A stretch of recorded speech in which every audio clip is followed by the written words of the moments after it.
his 6 Steps to Award Building Business, which is an action coach classic. You will now learn in time tested principles of how to grow your business and make it profit generating machine that works for you, works without you. Sanjay Chaturvedi, a certified business and executive coach, will be doing this session for you.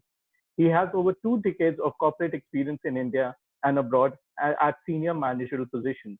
His passion is to work with ambitious business owners. He derives pride and satisfaction from seeing their business take wing. His aim is to bring abundance in India through business re-education and play a significant role in India's journey to become a powerhouse economy and make it tryst with destiny as a true global leader. Over to you, Sanjay. Thank you. So welcome everybody to 6 Steps to a Award-Winning Business. I'm going to go straight into the topic. Some of these topics have been discussed to some extent by Brad, and he's a hard act to follow, so kindly bear with me. I'll just move straight into the presentation. So I'll briefly tell you the purpose today is to reward your investment of time. We have an hour together, and I want to make sure that I deliver a lot of value to all the business owners and others on this session, so that you have some actionable items to take away with you and which really take your business to the next level and create an award-winning business out of it.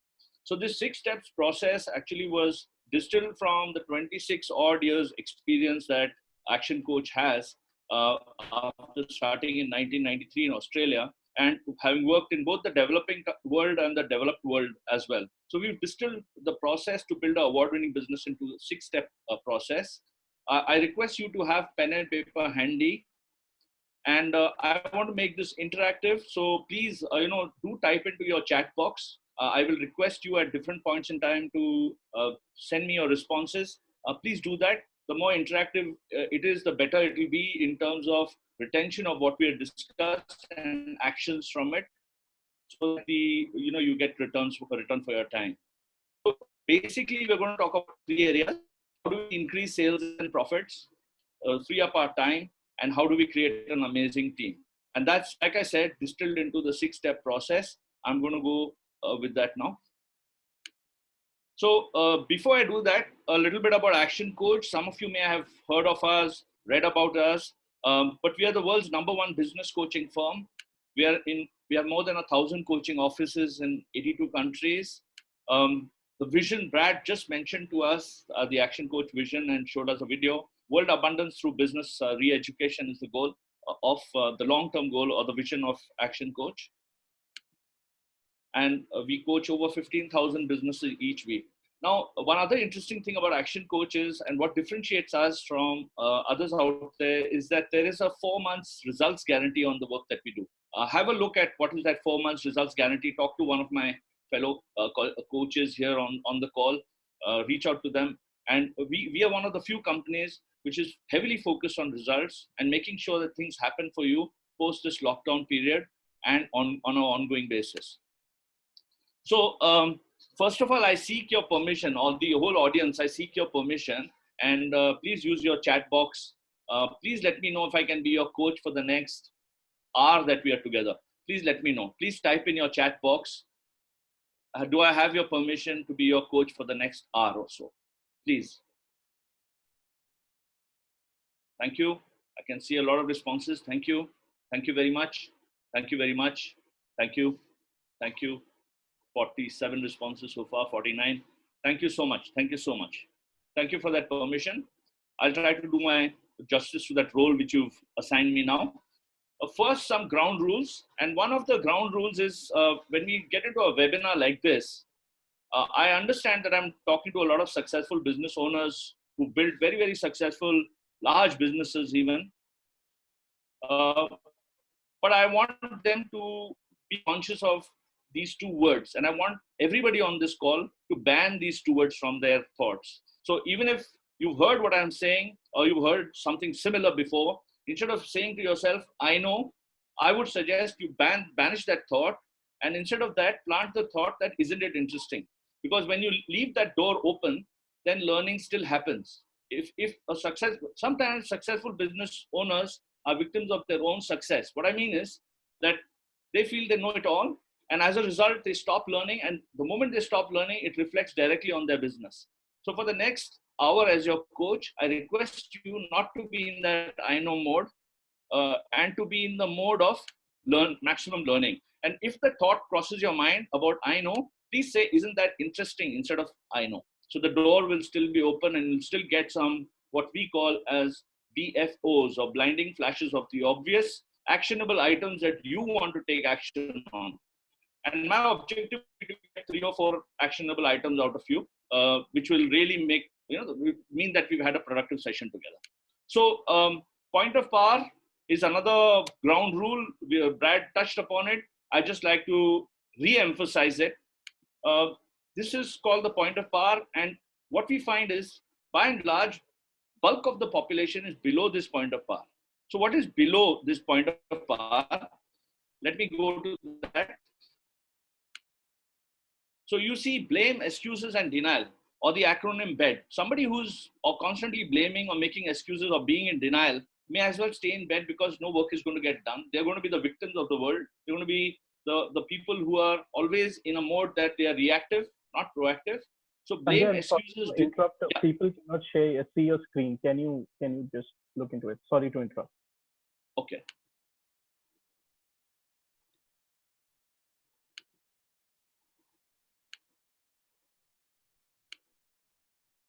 Can they see it now? Satyam, is it visible?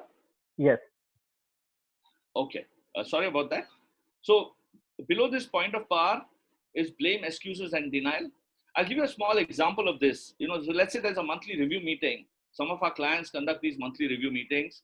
Sometimes at our instance, sometimes they've been doing it from before. When they do these monthly review meetings or the weekly review meetings, the first point of call is usually the salesperson. The MD turns to the salesperson and says, why aren't sales increasing? And what can we do right now to increase sales? So the salesperson is put on the spot, and as a normal sort of reaction, the salesperson stands up and sometimes goes below the line.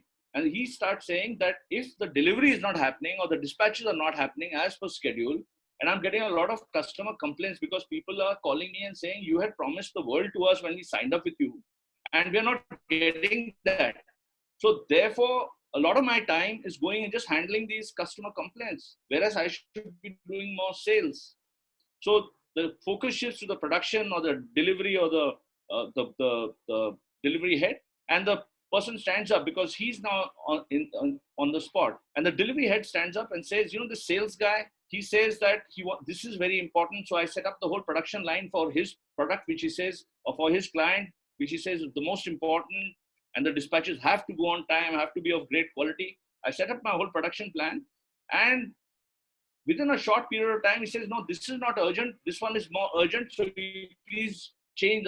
So I'm not able to plan my shop floor. Secondly, if I don't have the raw material, how can I deliver anything? So if he doesn't have the raw material, then the focus shifts to the stores or the purchase people. And the stores and purchase people, typically in India, I think a lot of us will, kind of understand what I'm saying, that the stores and purchase people turn around and say, the vendors are saying that we are not going to deliver any more product to you until and unless you release our past payments. So then the focus shifts to the finance person. And when it shifts to the finance person says, hang on, the salespeople have created so many debtors and they're not collecting the money. We've already maxed out our CC, OD, what have you. So where do I produce the money from to pay the vendors? So the whole discussion goes circular and there's no result out of it. That's because everybody is below the line in that particular conversation. So what is the reverse of that? What is the ideal situation? Where everybody takes more responsibility, more accountability, and more ownership. And starting with the business owner. So we like to tell the business owner that whatever situation your business is in right now, whatever situation, however good it's doing, however bad it's doing, you have to take full ownership of that. You can't blame your team. You can't blame the macro environment. You can't blame the prime minister or the finance minister. Wherever you've got to, because there are businesses doing tremendously well in this situation, and there are, or just before this situation, until before this situation, they're doing phenomenally, and some were doing very badly in the same industry. So the ownership lies squarely at the door of the business owner. That's the first bit. I have to take ownership. The buck stops here. Second is, I need to be accountable for all the decisions I've taken. or I'm going to take. And responsible, there will be challenges, just like the COVID scare. And like we know in history, there was the swine flu, there was Ebola. Ultimately, there was a V-shaped recovery or U-shaped recovery based on what industry you're in. So I need to be able to understand what are the challenges going to come my way. It's not going to be a bed of roses. We didn't sign up for that when we went into entrepreneurship. I need to know how I'm going to react. Am I going to be above this line or below this line? So simply type in your box, in your chat box, where would you like to be on this point of power? Above this point of power or below this point of power? Because below this point of power, what you see is, you will see that we are in a sort of powerless situation, right? It's a powerless situation. I feel, what can I do? It's a situation beyond me. And on the other hand, there's the powerful people who are, saying that, okay, let me max things out right now. Just as a small example, the number of webinars in our own business that we are doing right now to grow business. I did a webinar on Sunday for about 170 people in the air conditioning area. There was an association of air conditioning, refrigeration, and heating professionals. I did a webinar from that. Then we did another one on Monday. Now we're doing this. So actually we have accelerated, right? So all business owners need to start thinking that, how am I going to come out of this? This is not going to be an endless situation. There's going to be some end to it. Of course, things will not be the same. Like much more experienced people than me have shared, it may not be the same. But how can I max out things? There are opportunities coming to Indian business because Japan is moving its manufacturing business out of China. And the US is looking now at alternative, resources out other than depending on China as its factory. So there could be huge opportunities for business owners if they are above the line. If they are in that blame, excuse, denial mode, and they are in their shells, then there's going to be another lost opportunity for India. And it's not going to keep its tryst with destiny to become a economic powerhouse. So let me move on.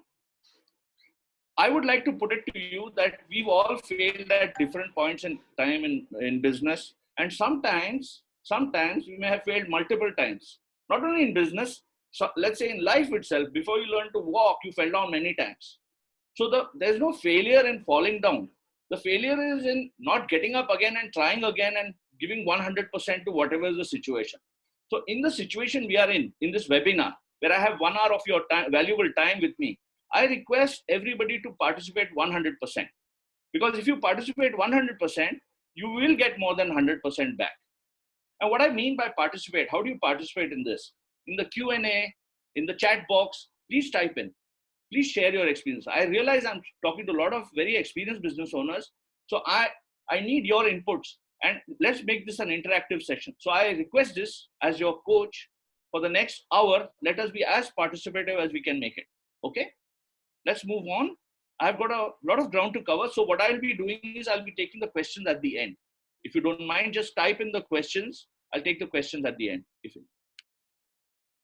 Now, here's Action's definition of a successful business. And before I would have liked actually to ask you what is your definition of a successful business. So, but having come to this slide now, I would say I would like you to pay great attention to this, because this definition, if you remember this definition, you'll remember the first 4 steps of our process very easily.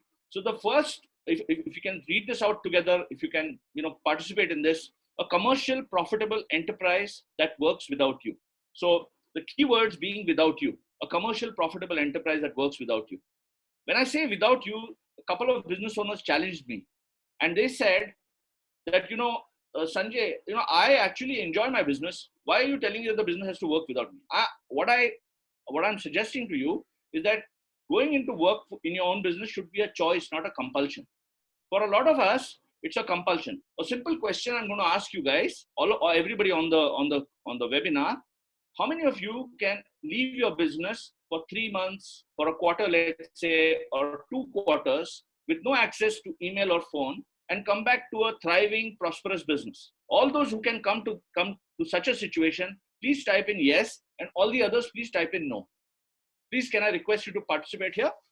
All those, I'll repeat, all those who can go away from their business for 3 months and 6 months and come back to a thriving, prosperous business which is grown phenomenally in their absence even, please type in yes. Those who say no, I have to come into work and only then things happen, please type in no.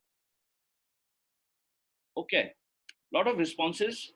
Thank you very much for your participation, guys. A lot of no's, a few yeses. So to all the guys who say yes, I say awesome. To all the guys who say no, I'll say that, please have a look at this 6-step process. Because if the business is not working without you, then we don't really call it a business. It's a job that you own. And sometimes when you own your own job, or you're employing yourself, you're sometimes a tougher boss. Sometimes you're paying yourself least. Sometimes you're working much harder because you're investing back into the business and you're carrying home all the stresses. So here is a 6-step methodology of how you can create a business that is commercial, profitable, and can work without you. The other premise of this is usually anybody who gets into business is generally very, very good in their core area. So let's say I was in Zensar and other software companies for 21 years. I was a vice president in one of those. Let's say somebody from one of the technical people there leaves and starts his own business. They are great, right?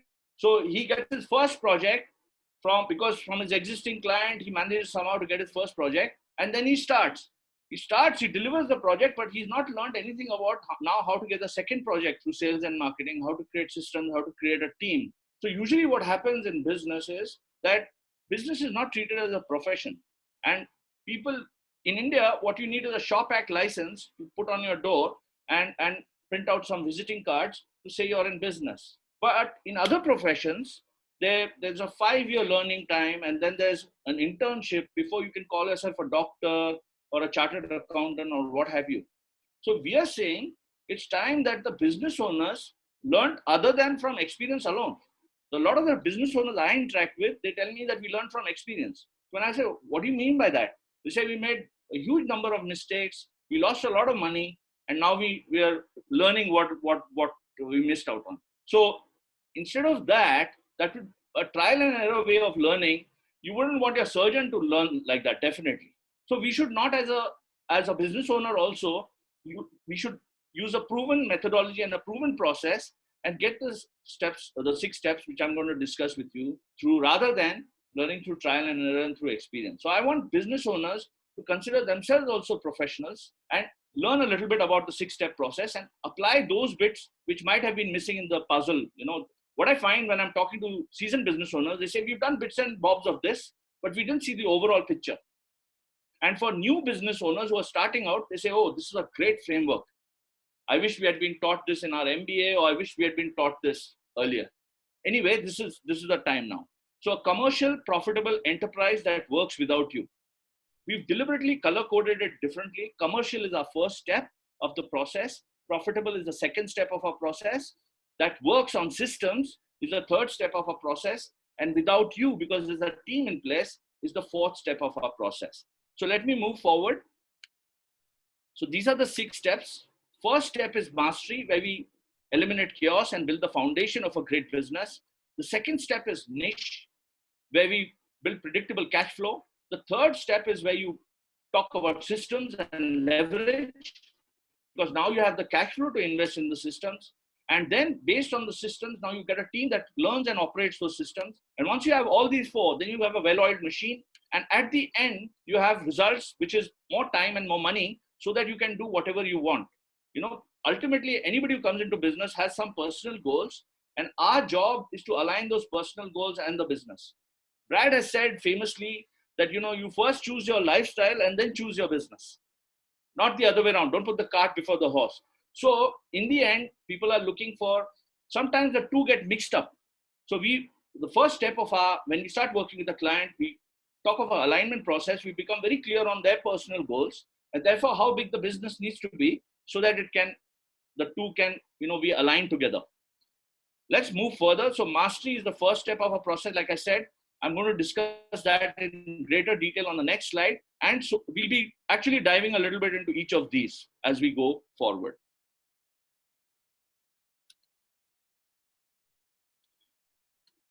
So mastery is the first part of the definition of commercial enterprise.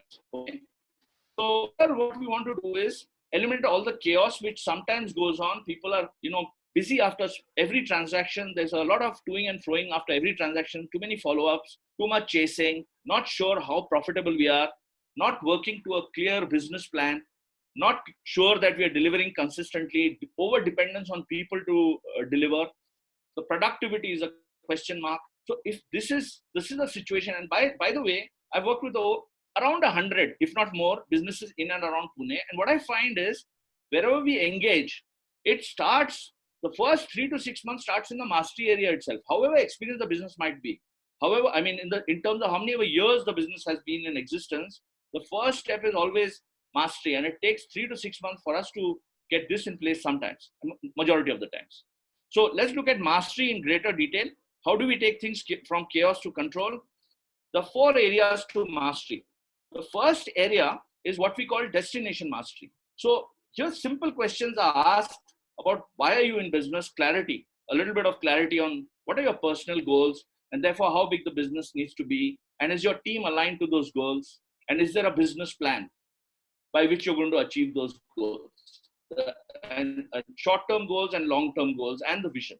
The second part of mastery is what we call money mastery.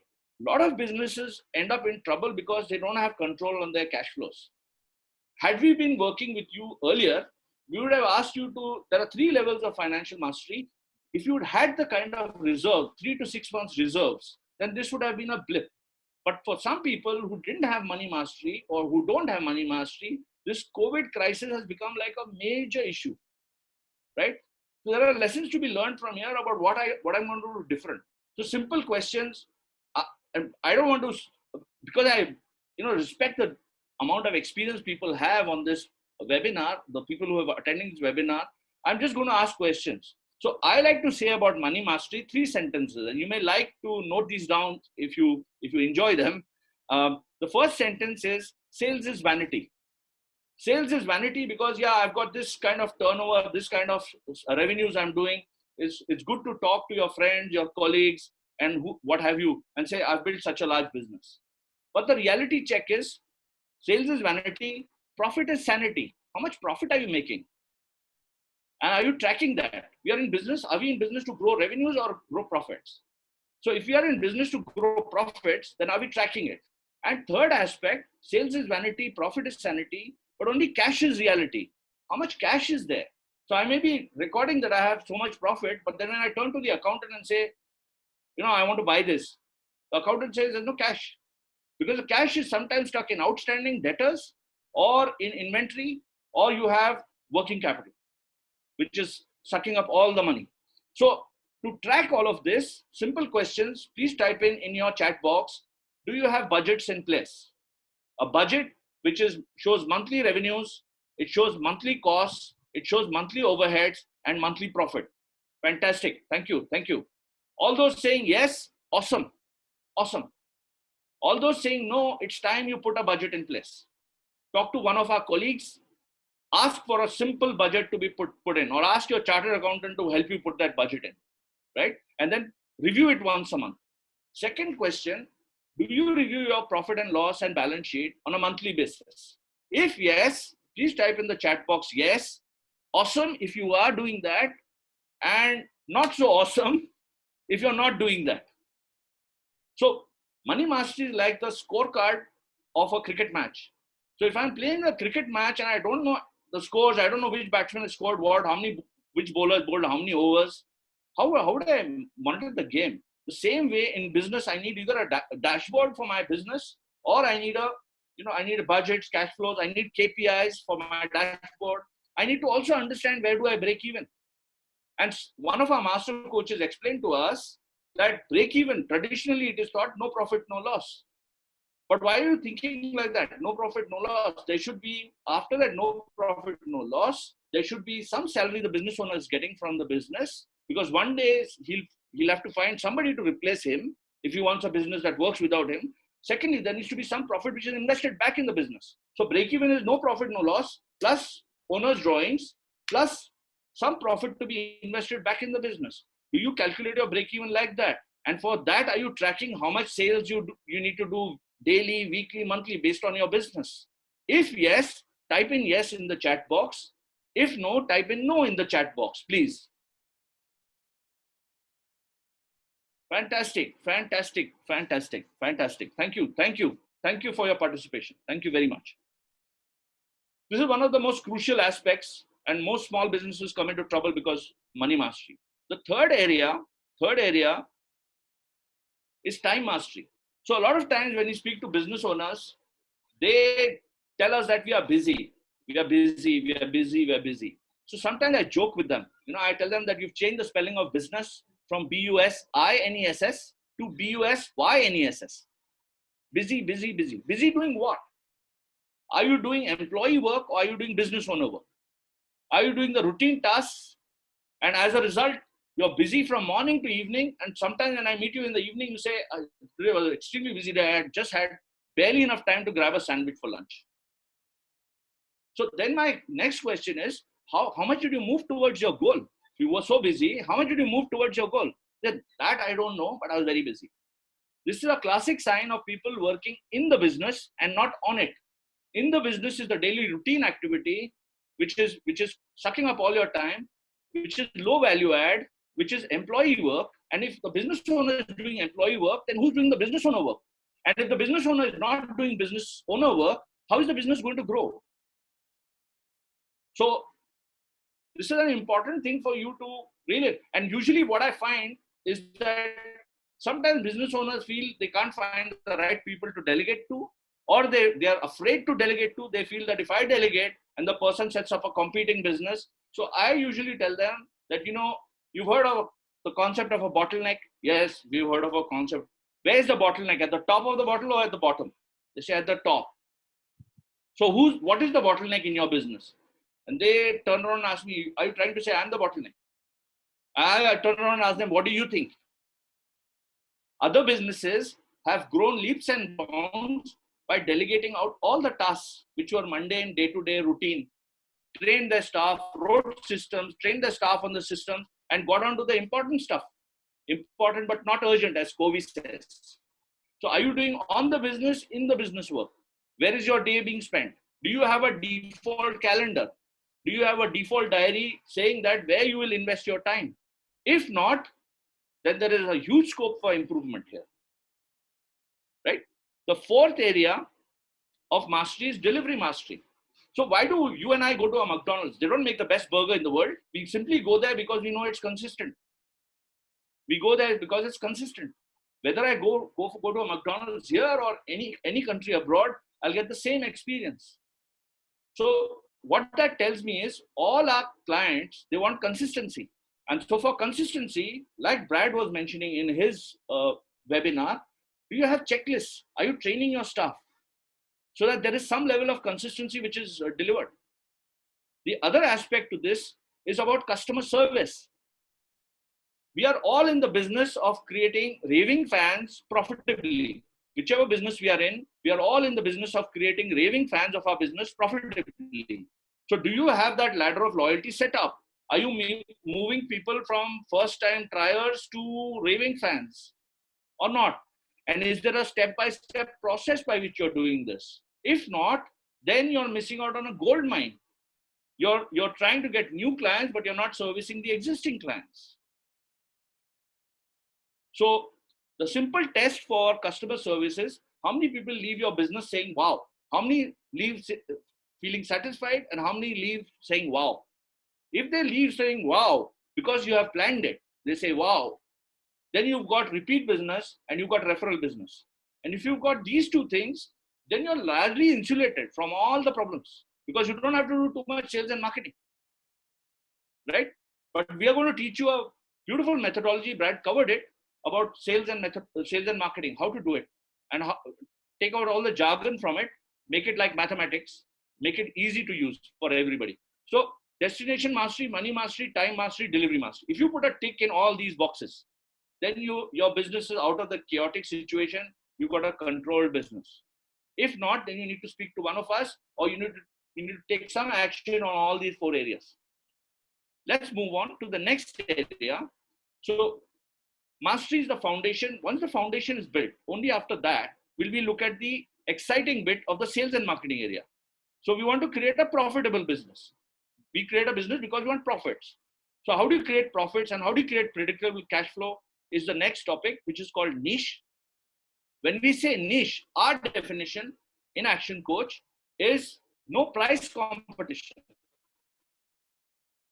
A lot of the business owners on this webinar will say, Sanjay, you're giving me theory, you're giving me some knowledge, but you're out of touch with reality. And I've heard this at least 100 times. Sir, you don't understand my business. You have dealt with other businesses, you don't understand my business. There's cutthroat competition, there is this, there is that, there is this. No price competition, but we'll still soldier on and say no price competition. Why no price competition? Because we want to create a niche for your business. If when I ask you what is your strategy, what is your target market, you tell me everybody is my target customer, or anybody who walks down the street is my target customer, then I'll say you don't have a marketing strategy, and therefore you are competing on price. No price competition automatically assumes there's a clear target customer, you want. So if there's an existing business, we do a simple classification, A, B, C, D of their existing customers. A is awesome customers, B is basic customers, C is can't deal with, and D is dead. And we draw a line below B and say we don't want to deal more with these C and D types. Let me give you a little bit of description of each of these. Awesome customers are those customers who stay with you long term. They're loyal customers to you. The volumes are continuously increasing. They don't negotiate on price. They pay you on time or sometimes even in advance. And they give you referrals. So every business has a sprinkling of those. Please type in your chat box, yes, if you have a sprinkling of awesome customers. I think all of us business owners deserve a few of those awesome customers, and I think we have them. That's why we survive, right? The second category of customer is what we call a basic customer. The basic customer takes your goods or services, pays you, and there's a relationship there. So awesome and basic. Normally, everybody's heard of Pareto's law. What you'll find in most businesses that 20% of the customers who are the A and B category customers are giving you 80% of the revenues, and the balance 80%, which are the C and D category businesses, they're giving you 20% of the business and 100% of the headaches. So one of the first things we do is let's look at the target customer that we want to really target. Who's our ideal customer? Let's define that. Let's get a database of that and let's market exclusively to that. And for the others, we'll direct them here or there. We'll say no to them. Marketing strategy is saying no as well, right? So these are my target customer. And once I've defined my target customer, that's fine. How do I not compete on price with them? Those customers, if I don't want to compete on price, I need two things. I need a unique selling proposition or USP. So if I was to come to your business, whatever be your business, and ask you or your sales team, what is different about you as compared to X, Y, or Z?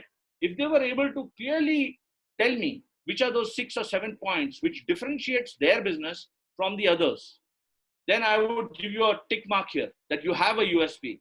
If the same USP was on your brochure, it was on your website, it was on your visiting card, it was on your quotation, it was on your invoice, then I would give you full marks on USP, especially if it made sense to the target customer. Any USP, of course, has to address a concern, direct concern of the target client, what they're not getting just now. So I have to differentiate.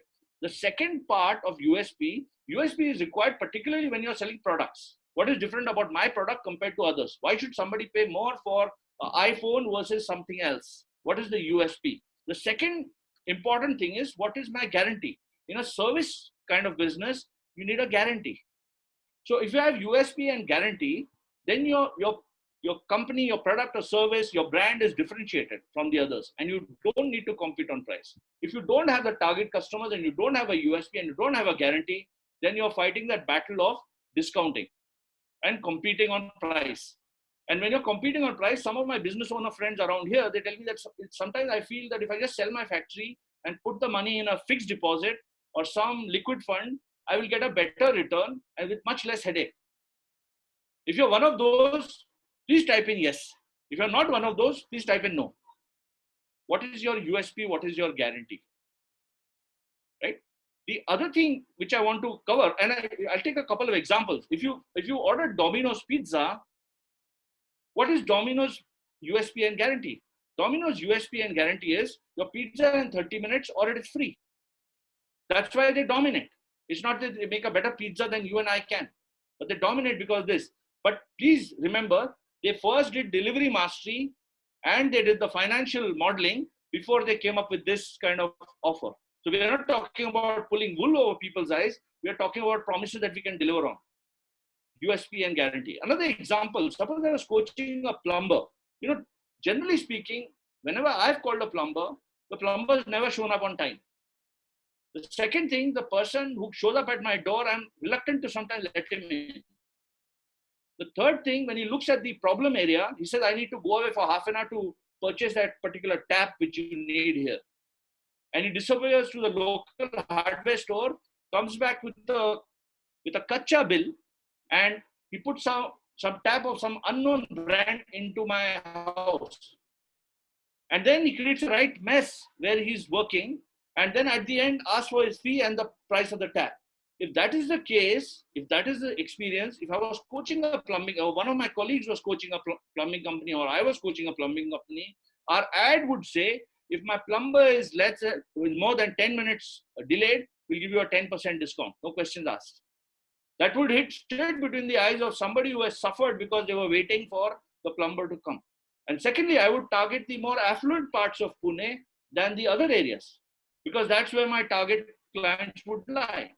Then when my plumber would show up, he would show up in uniform. And he would greet them with a namaste and a smile. And he would have asked you to WhatsApp a picture of the problem area and the brand of tap you use, so he would come prepared. Then he would do the work. He'd put a newspaper down where he started working, and he would clean the place up so that it looked cleaner than when he found it. And at the end, he would give you a 3-month warranty on that, or 3-month guarantee on that. Anything goes wrong, I'll come and do the work free of cost. How many of you, please type in the chat box, if somebody was charging 500 rupees for a plumber, but for this, the second type of service which I discussed just now, how many would be willing to pay 700 rupees? Please type yes in your chat box. Thank you. Thank you. Thank you for your participation. Thank you so much. Thank you so much. So what did we do here? We took a commodity business, we created a USP and guarantee on it, and we are not competing. In fact, we are charging 40% higher, 500 rupees versus 700 rupees. We're charging 40% higher. And even in some cases where my plumber might not show up on time, I'll happily give that 10% discount, because my 40% extra covers all of these. I've modeled it in an Excel sheet before I've gone out. We're talking business sense here. Okay, let's move further. USP and guarantee is one part. The action coach, 5 ways of growing a business. Now, this is what we call the action coach 5 ways business chassis sometimes. So why we call it a chassis? It underlies all businesses. Whatever be the size of the business, whatever be the category of that business, whatever be the vertical of that business.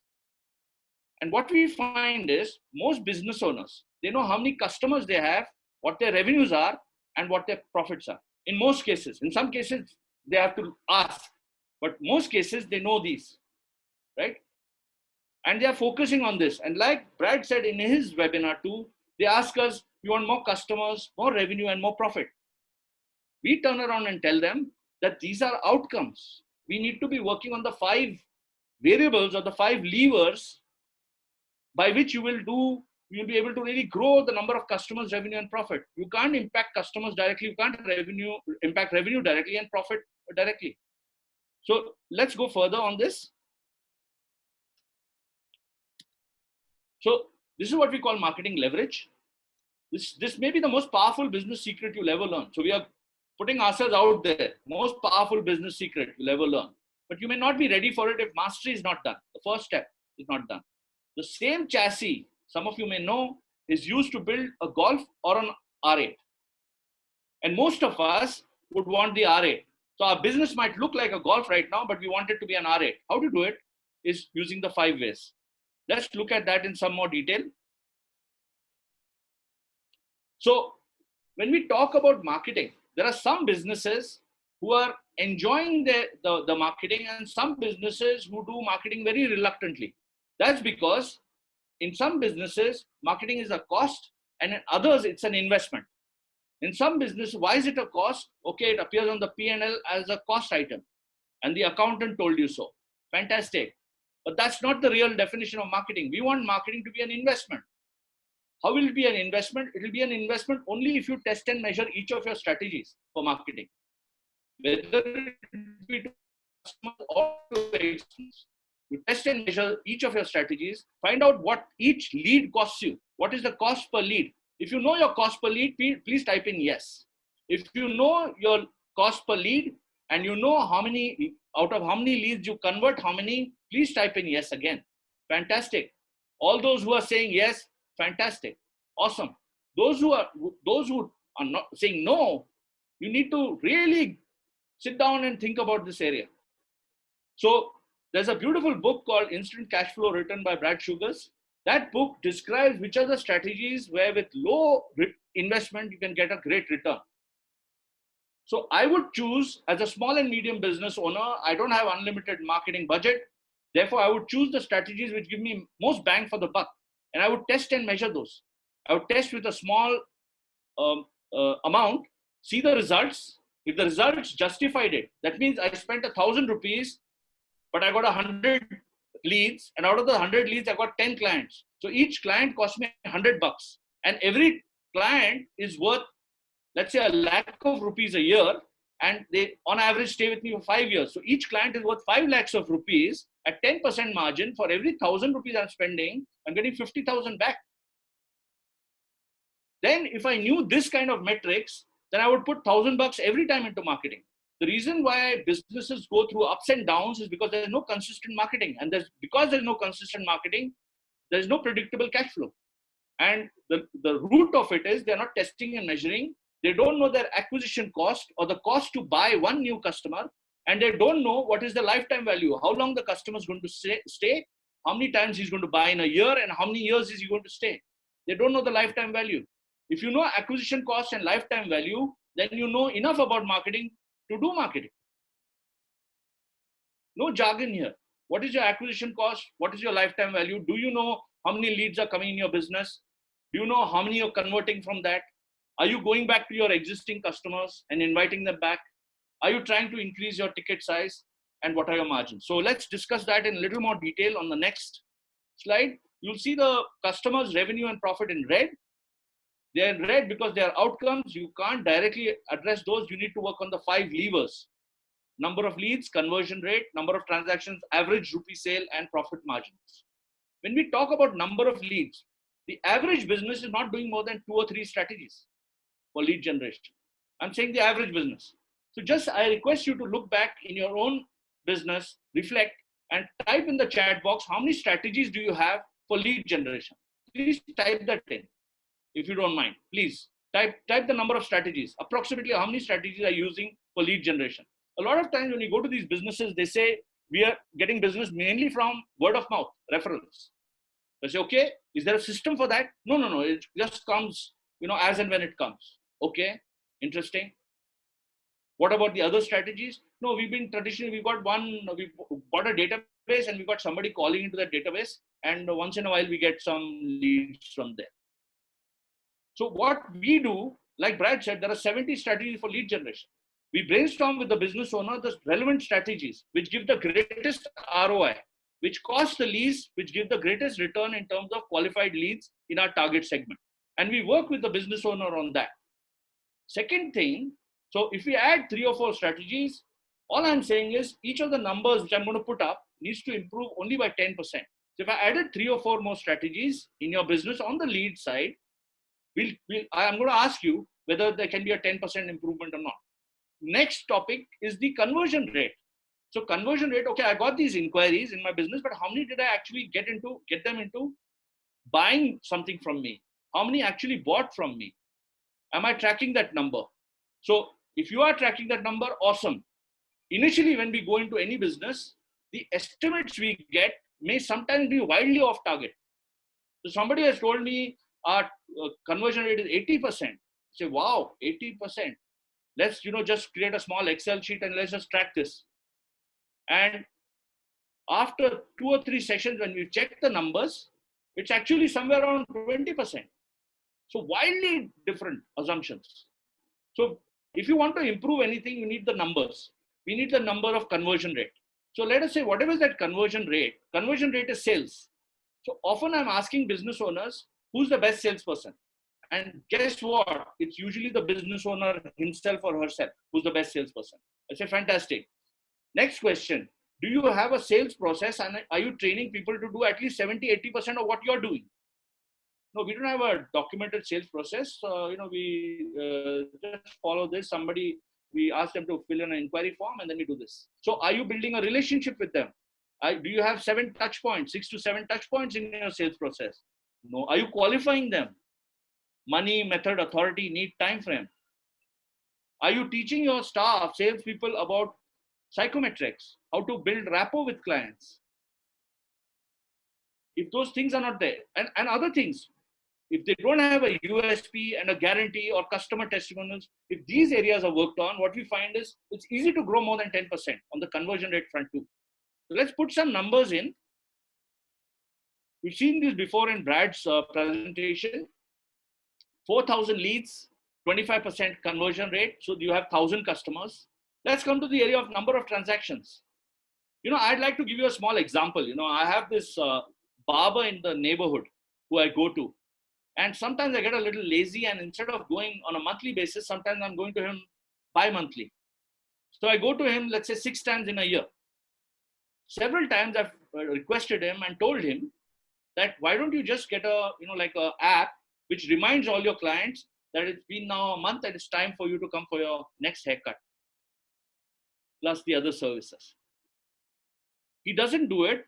As a result, I'm going to him 6 times in the year. If he does it, I potentially could go to him 12 times in the year. If I don't go 12 times, I can at least go 9 times in the year, which is a 50% growth for him. Then let's look at the average rupee sale, 100 rupees average rupee sale in this example. When you and I go to McDonald's and we ask for a burger, the first thing the lady asks us is, Namaskar, welcome to McDonald's. Can I offer you a meal? She's not offering us a meal because we look hungry. She's offering us a meal because that's the script. And 3 out of 10 people fall into that trap of saying, okay, give me the meal. So the Coke and chips has got added in. And the ticket size has climbed from 60 rupees to over $100. But she doesn't stop there. Next thing she says is small, medium, large. And you say, okay, medium. Then she says with cheese, without cheese. Ticket size keeps increasing. So why I give you these mundane examples is to ask you the question that in your business, do your salespeople have these same scripts? If I was to come to do they have a checklist of things to ask? Suppose I ask for one thing, do they have a checklist to ask about other things? If not, then we are leaving money on the table for our competition. If we are not inviting our customers back, like the barber example, then again we are leaving. And the same people who are not doing these common sense stuff and using proven strategies are the people who are saying business is slow. Now, if you were to work on all these areas and just improve them by 10% over the course of 1 year, what would happen? 4,000 becomes 4,400. 3 new strategies added. The coach helps you in implementing those. You learn those new strategies. Conversion rate, sales process is done. USP guarantee is done. Psychometrics training, DISC training is done. NLP training is done. The testimonial of clients is done. 25 becomes 27.5, 10% growth. So 1,000, normally when I put this up, people say 10% here, 10% here. So 1,000, I think should become 1,100. But it's a compounding formula. So what happens actually is you get 1,210. You can double check this on your phones. Frequency of transactions. I talked about a 50% growth in the barber example. I'm just asking for a 10% growth. Inviting back customers, sending them newsletters, updating them on all the different products and services available, going and meeting them for a cup of coffee. Average rupee sale. I've already discussed the scripts and the McDonald's example. 100 becomes 110. In the McDonald's example, it went from $60 to $150. So if you are just doing this 10% increase, 2 lakhs revenue should become 2,92,820, which is the 46% growth in revenue. And if revenue grows this and my overheads are the same, there's going to be impact on the profitability. The margins are going to improve, but we have 60 strategies for margin improvement. Some on the cost reduction front, some on getting higher value and higher realization from every client. So 25 becomes 27.5 and 50 becomes 80,000. So the growth in revenue terms is 46% and profit terms is 60% just by looking at these 5 numbers, testing them, measuring them, and improving them systematically. And we don't have the time just now, but just for fun, if you were to double all these numbers, just for fun, over a 5-year period, 10-year period, you'll find that the revenue grows up 16 times, 16-fold, and the profits go up 32 times. So this is your model of how you're going to get that 10x growth, which Brad discussed, 10x, 30x, what have you, based on your ambition, your vision. The next step, after you've got predictable cash flow because you have systematic marketing, you need to invest in systems. So a business that commercial profitable enterprise that works based on systems. And system is do the work once and get paid for it forever or for a long time. Let's go further. Leverage is all about system, and we love acronyms in Action Coach. So the acronym for system is saving yourself stress, time, energy, and money. That's a modification I made. Saving yourself stress, time, energy, and money. How do you put in systems? There's a fantastic book by Brad available on Amazon or Flipkart. And there's a 9-step process. I'm going to run through that 9-step process quickly with you. The first step is a vision statement. So we started out with rough vision. This is the time now we refine that vision and make sure we are passionate. We take responsibility for this. We drive this through the organization. We get all the team members to see that there's a common goal at the end, the vision statement. So vision is saying, where are we headed? The mission says, how will we get there? The mission statement says, how will we get there? But we'll not get there at any cost. There'll be some rules or values, behavioral values. The culture statement. So a 12-point value statement is recommended from our end. Usually 2 or 3 values from business owner, 3 values from team, 3 values from customers, and 3 values from if you want to do business in that space. A 12-point, like a constitution for the business, or like the values we like to impart to our children so that they'll take the right decisions when at difficult points. The same values, even when we are recruiting and driven in regularly on a daily, weekly basis, those values need to be driven in, and the business owner is seen to be living those values. Pardon me. The 4th area is SMART goals. So the vision is really long-term. Now I need to create short-term, medium-term, long-term goals. But how do I define a goal? How do I test that the goal is a right goal? It needs to be specific. It needs to be measurable. It needs to be achievable. It needs to be relevant, and it needs to be time-bound. If it passes this filter, then it's a real goal. Otherwise, it's a wish or a dream or something else. SMART goals. Based on the goals, I need to create an organization chart which will support those goals. I need to look at my team and say, based on the goal, have I got the right people on the team with me? Do I need additions? Do I need reskilling? Do I need improvement? And the organization chart, when it's created with business owners, we tell them you create the organization chart for now, but you also create an organization chart for when the business is complete. So after the organization chart, each position on the organization chart should have positional contract, which says what is the job and what results are going to be obtained from that job.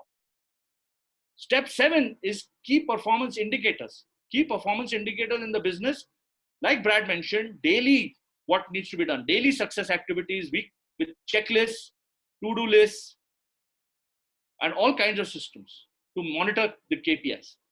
After the KPIs comes the how-to. Okay, you've given me the KPIs, how do I do it? The how-to system or the manual, standard operating procedure. And last but not least, the management system to review it. It may be a weekly meeting, a daily huddle, or a monthly meeting. Management at the base level. Later on, it can be ERP, CRM, what have you. Then you come to the team area, commercial profitable enterprise that works without you because there's a team there. At this stage, as the coach, we help to build the team. So the owner initially was interacting directly with the customers. Now what we are doing is, we are saying, Mr. Owner, you will need to support the team only. And the team is supposed to work with the customers. The customers work with the business. the customers give you more business, and that allows the owner to expand the team. So it's simple questions. In your business, you have a recruitment process, of a simple recruitment process which checks for attitude, which checks for behavioral fit. If not, then that needs to be put in. You need to first put in positional contracts, organize a chart, and then decide where you're going to look for that person. And then have a recruitment process for it. Next step after this is where you have a well-oiled machine. Pardon me. At synergy level, it's a well-oiled machine which is working well. Now you start expanding massively. And results is when you take your company public, or you sell the company, or keep it for cash flow, whatever was your desire when you started the business. So I'm now at the end of my presentation. Richard Branson says, if you can learn to run one business successfully, there's no reason you can't run any number of businesses at the same time. The principles are still the same. Jim Rohn, a favorite American philosopher for all of us, never wish your life easier, wish you were. So if you're facing a challenge in sales and marketing, it means that I don't know enough about sales and marketing. During the lockdown period, the best thing you can do is learn up about it, read up about it, join some of the webinars, create a marketing plan for yourself, speak to one of the coaches, work harder on yourself than you do on your job, because the business is a direct reflection of business owner. If the business owner improves, starting with his mindset, and then in the how-tos, then and then only the business is going to improve. Quoting Brad Sugars, where you'll be in 5 years will depend on the books you read, the people you associate with, and the actions you take. So simple question to everybody on the webinar: how many of you are going to take action? And if you are, I've got something on the next page. Some of you may want to take it up. It's a complimentary business health check and an ebook that we are offering, right? Have a look. But before that, no matter how tough you think you are, you can't do this on your own. And this is very relevant because in top sportsmen always have a coach. So I've been wondering why top businessmen don't.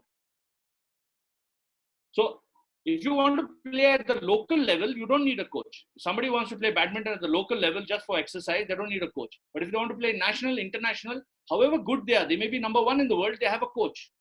So you may be number one in your business, but to stay there, somebody to hold you accountable, somebody who's a sounding board, an unreasonable friend, is mandatory. So now it's time to get into action. I hope a lot of you are ready to get into action. That's why the company was named Action Coach by Brad Sugars. Not I'll think about it and do it tomorrow coach, but Action Coach. So here is a link to a questionnaire. If you fill this questionnaire, you get a complimentary business health check from me or one of my colleagues, and you'll get an ebook from us on one of these topics, either team building, referral strategies, sales scripts, or strategic alliances. Fill this questionnaire in now, and I'll put it in the chat box, the link to that. Those who fill in will get a complimentary ebook. One of the sales team will call you, ask you which book you want, and send it to you, and they'll set up time with one of us, right? With that, I'm at the end of my presentation. I'm going to stop sharing, and I'm just going to add in the chat window the link to this.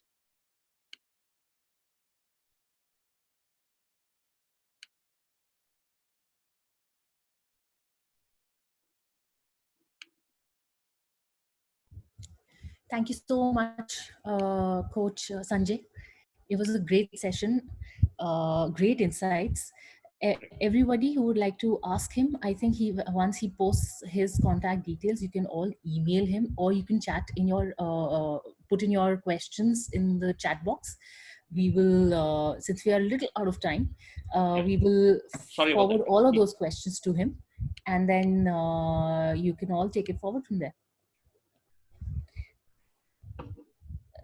Coach Sanjay, there is, thank you so much for being here with us. Here is something for you, a certificate of appreciation from our side for delivering this session. Thank you. And from everybody at Action Coach. Okay, there are some questions here about, please put up 9-step slides, leverage slide, etc. So I put in my email and phone number right at the beginning. I hope you noted it. Otherwise, I'll just type it in for you. Just send me a mail and I'll respond to you. Thank you so much for your feedback. Thank you so much for your participation. And thank you, Action Coach India, for this opportunity. I hope everybody had a great time with it. Great. Thank you so much, sir. Thank you.